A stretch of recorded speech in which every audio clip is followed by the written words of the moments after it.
अपने पसंदीदा शो के फुल एपिसोड देखने के लिए अभी डाउनलोड करें दंगल प्ले ऐप। राधिका, तुम हमें यहाँ मंदिर में लेकर के क्यों आई हो? माँ जी, हमें नानी जी को यहीं पर बुलाना होगा। हमारे पास एक आइडिया है।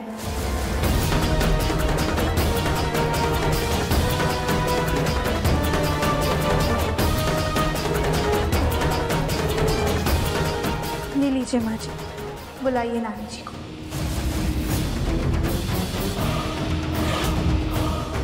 ठीक है राधिका, हम माँ को फोन करते हैं, लेकिन ये बात किसी को पता नहीं चलनी चाहिए। आप बिल्कुल भी परेशान मत होइए, किसी को कुछ पता नहीं चलेगा।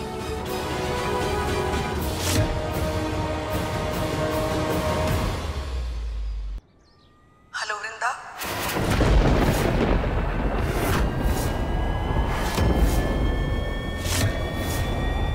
हाँ तुम सही सलामत पहुंच गई ना अपनी जगह? हम भी बाहर ही हैं। तुम्हारे घर में राधिका आ गई थी, उसका कोई भरोसा नहीं है, वो दोबारा आ सकती है, इसलिए हम बाहर ही छुपे हुए हैं। दोबारा नहीं जाएंगे तुम्हारे घर में। माँ,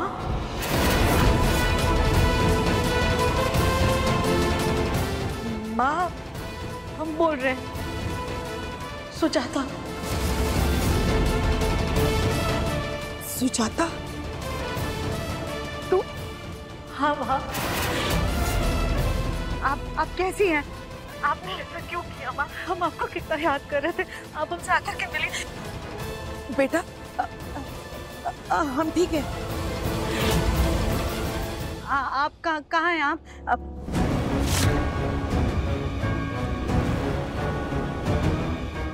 माँ, माँ हमें बचा लीजिए, हम जेल नहीं जाना चाहते। माँ हमें बचा लीजिए। जेल? लेकिन तुम जेल क्यों जाओगी? अरे क्या किया तुमने? वो राधिका ने बाजार में कहीं आपको देख लिया था, तो उसने आपके खून के इल्जाम में हमें फंसा दिया है, और पुलिस हमें ढूंढ रही है। माँ, माँ पुलिस से बचते हुए हम हर जगह छुप रहे हैं। माँ हमें बचा लीजिए माँ।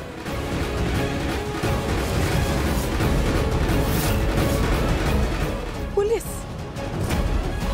हाँ माँ, पुलिस हमें हर जगह ढूंढ रही है माँ। माँ हम पुलिस से छुप रहे हैं। हम ये पहाड़ी के ऊपर वाले शिव मंदिर पर है।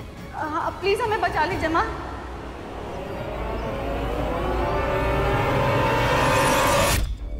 हेलो माँ, हेलो। क्या क्या क्या हुआ माँ जी? फोन कट हो गया राधिका। हाँ, हम फिर से फोन ट्राई करते हैं। हाँ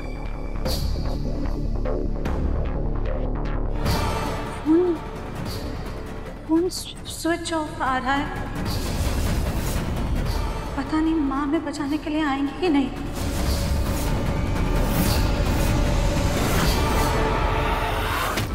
जल्दी करो, हमें समय पर अदालत पहुंचना है।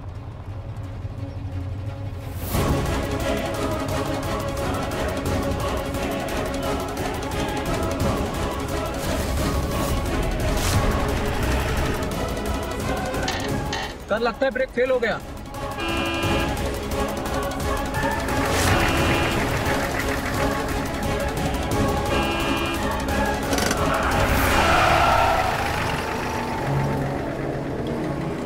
लगता है सर गाड़ी खराब हो चुकी है। पांडे, पता करो दूसरी गाड़ी कहाँ पहुंची है। आज हम कोई चांस नहीं ले सकते।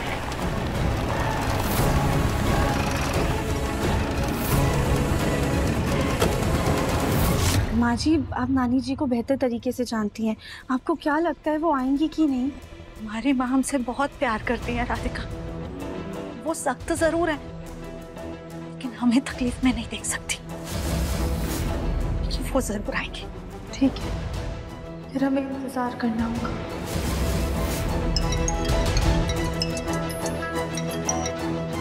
हेलो, हाँ भाभी। क्या विपिन जी सुनवाई के लिए अदालत पहुंचने वाले हैं?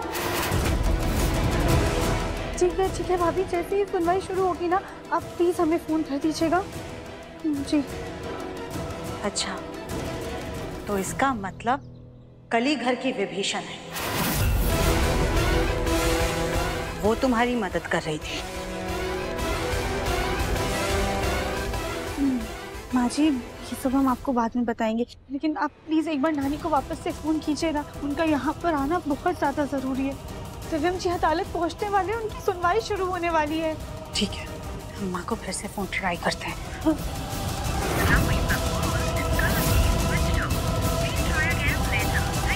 कहीं ऐसा तो नहीं कि माँ हमें धोखा दे देंगी और माँ के इस खेल के चक्कर में हमारे मुन्ना को सजा हो जाएगी।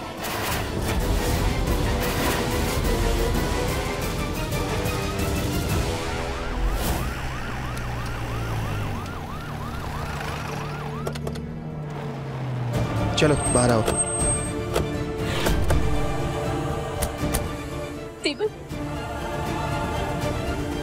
ठीक है ना बेटा? और राधिका कहाँ है? देवरानी जी आपको छुड़वाने के लिए सबूत ढूंढने गई हैं। सुजाता तो सुबह से गायब है, शायद किसी मंदिर के चौखट पर अपने बेटे की रिहाई की दुआ मांग रही हो। पापा, आई एम रियली सॉरी। आप सब लोगों को मेरी वजह से इतनी परेशानी हो रही है। नहीं बेटा, तकलीफ कैसी? तू बस ठीक ठाक घर वापस आ जा, सब ठीक हो जाएगा।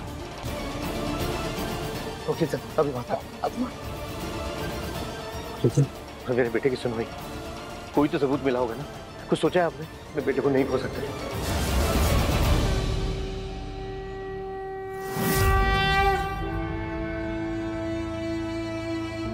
दिव्यम जी अदालत पहुंच गए होंगे, पर अभी तक नानी जी नहीं आई। क्या करें हम? हे भोलेनाथ, दिव्यम जी को बचाने का ये आखिरी मौका है हमारे पास। अगर हमारी भक्ति में, हमारी श्रद्धा में आपको थोड़ी सी भी सच्चाई दिखती है तो इस बार हमें निराश मत कीजिएगा। प्लीज नानी को यहाँ ले आइए भोलेनाथ।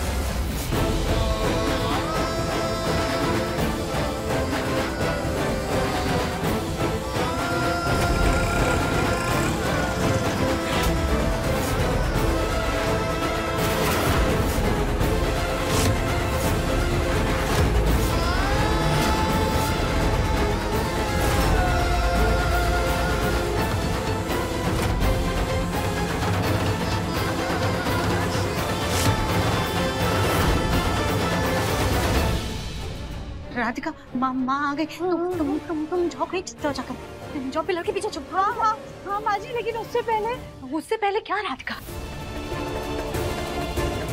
ये तुम माँ जी, नानी जी को आपको देख के ऐसा लगना चाहिए कि आप पुलिस से छुप रही हैं, तब जाके उन्हें यकीन होगा। हम जाके छुपते हैं। बोलो भैया, मम्मी को फोन लगाइए। हाँ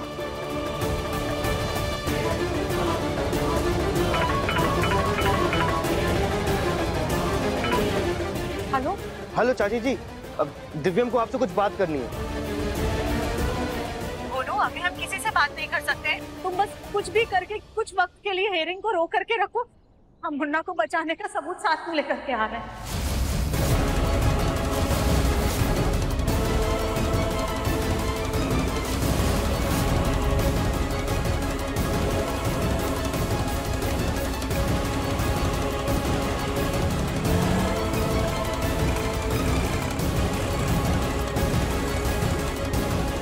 नानी का खून मैंने किया इंस्पेक्टर साहब।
ठीक है, मैं यकीन नहीं हो रहा, आप हमारे सामने से सही सलामत खड़े, हम बहुत डर गए थे कि हमने आपको खो दिया।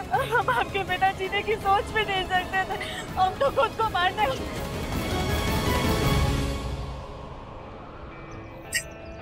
मरे तुम्हारे दुश्मन, पर वाले को अभी हमारी माँ की इतनी की जरूरत नहीं है। हमें हमारी बेटी से अलग कर दे।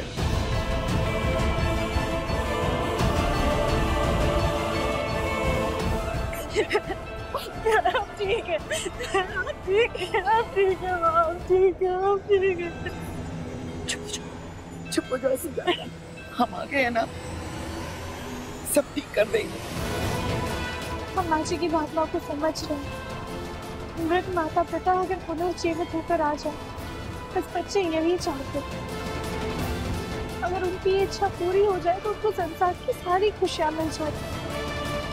लेकिन उस वक्त माँ जी को अपनी भावनाओं पर काबू करके नानी को अदालत जाने के लिए मनाना होगा, तभी हम गगन जी को बेगुनाह साबित कर पाएंगे। लेकिन माँ हमें समझ में नहीं आ रहा है, हमने तो खुद आपको अंदर संस्कार किया था ना, आपसे कैसे बच गए और हमारे साथ कैसे खड़ी है? दरअसल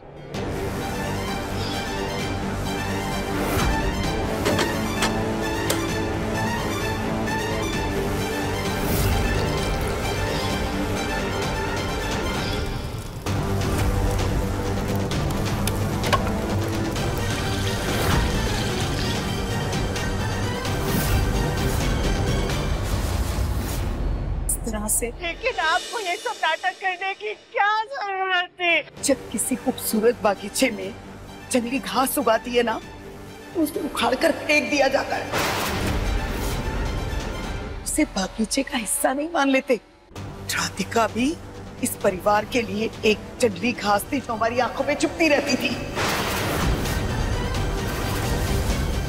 बस उसे इस परिवार से निकालने के लिए हमें इतना सब कुछ करना पड़ा।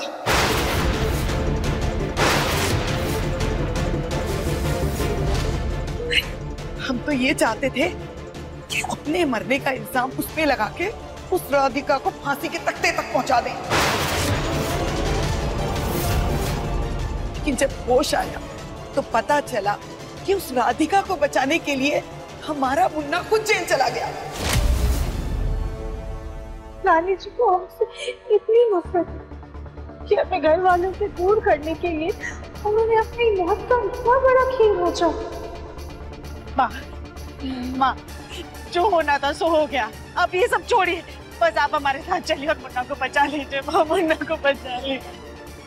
लेकिन हम सबके सामने कैसे आए, क्या कहेंगे सबसे?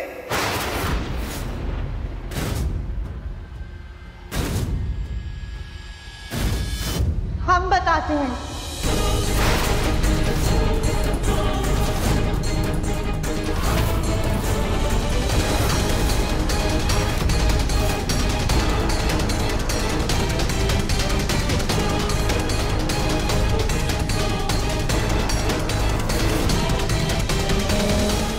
राधिका, तुम यहाँ? सुजाता, ये राधिका यहाँ क्या कर रही है? क्या चल रहा है? माँ जी के जरिए हमने आपको यहाँ पर बुलाया। नानी, नफरत की आग की लपटें ना सबसे पहले अपने घर को जलाती है, उसके बाद दूसरों की चौखट पार करती है। और आप हमारी नफरत में इतनी ज्यादा व्यस्त थी कि उसकी परछाई में आपकी बेटी, आपका नाती सब चलकर राख हो रहे थे और आपने ध्यान ही नहीं दी। क्यों नानी? क्यों अपनी नफरत के इस कोहराम में आपने सबको झोंक कर रख दिया? तुम्हें चलाने के लिए, तुम्हारा वजूद मिटाने के लिए।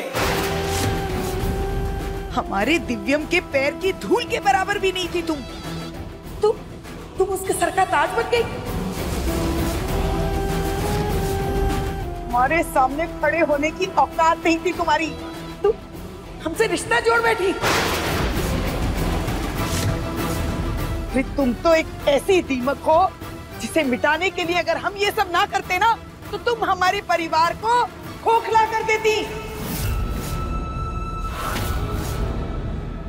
नानी जी, इस वक्त आपसे कोई बहस, कोई लड़ाई करने का हमारे पास समय नहीं है।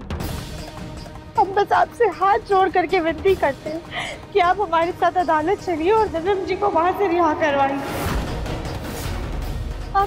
आप वहाँ जाके गवाही दे दीजिएगा कि जब आप आग में जल रही थी तब आपको होश आया। आप बहुत मुश्किलों से आग से बच के निकल पाई है और उसके बाद आपकी याददाश्त चली गई थी, आप यहाँ वहाँ भटक रही। लेकिन जैसे ही आपको सब कुछ याद आया, आप फौरन अपनी बेटी के पास वापस चली आई और वो आपको लेकर अदालत आ गई। नानी, आप बुजुर्ग हैं, इसलिए अदालत आपकी बात पर विश्वास कर लेगा और घर वाले भी आपको दोषी नहीं मानेंगे। प्लीज। हाँ माँ, हाँ राधिका सही कह रही है। आप ऐसा ही कह दीजिएगा। बस आप चलिए और दिव्यम को बचा लीजिए माँ, प्लीज चलिए। हम चलेंगे।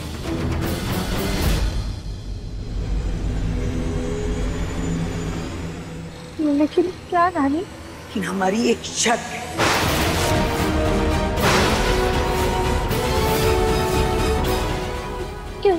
कैसी शर्त? तुम्हें हमसे वादा करना होगा कि दिव्यम के रिहा होते ही तुम उसकी जिंदगी से सदा सदा के लिए चली जाओगी।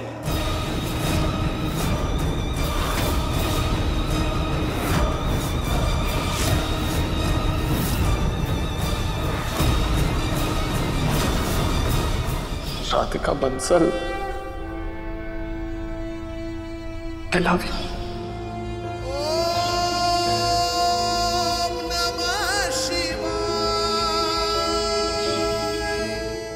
राधिका, सोच क्या रही हो?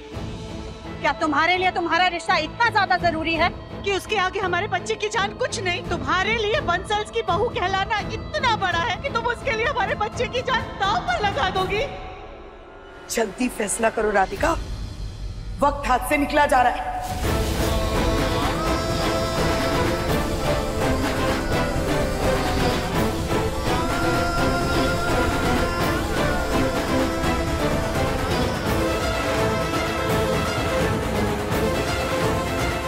ठीक है, अगर भोलेनाथ की यही मर्जी है कि दिव्यम जी के रिश्ते और उनकी जिंदगी में से हमें किसी एक को चुनना होगा, तो हम दिव्यम जी की जिंदगी चुनते हैं।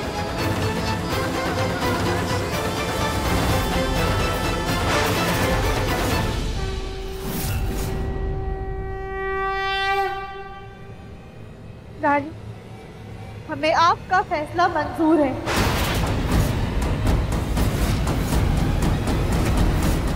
लेकिन मुझे मंजूर नहीं है।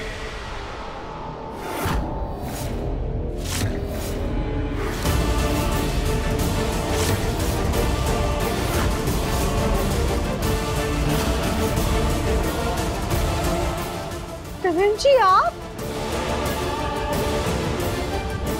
मुन्ना, राधिका, हमारे मना करने के बावजूद भी तुमने घर वालों को बुला लिया ना? नहीं नहीं माँ जी, हमने किसी को नहीं बुलाया है यहाँ पर।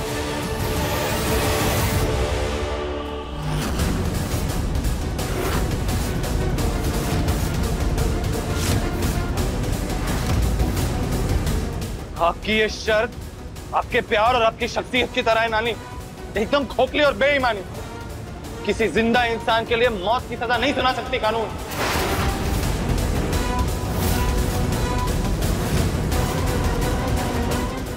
तो अच्छा हुआ कि माँ का फोन नहीं कटा था और हमें आपके इस वाहियात सच के बारे में पता चल गया।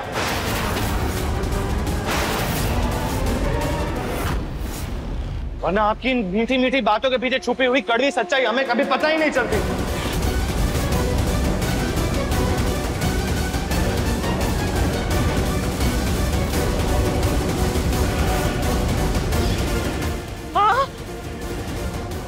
आप जिंदा हैं?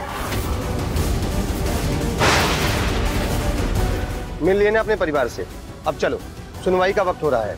इंस्पेक्टर रुकिए, ये सुनिए, मेरी नानी जिंदा है।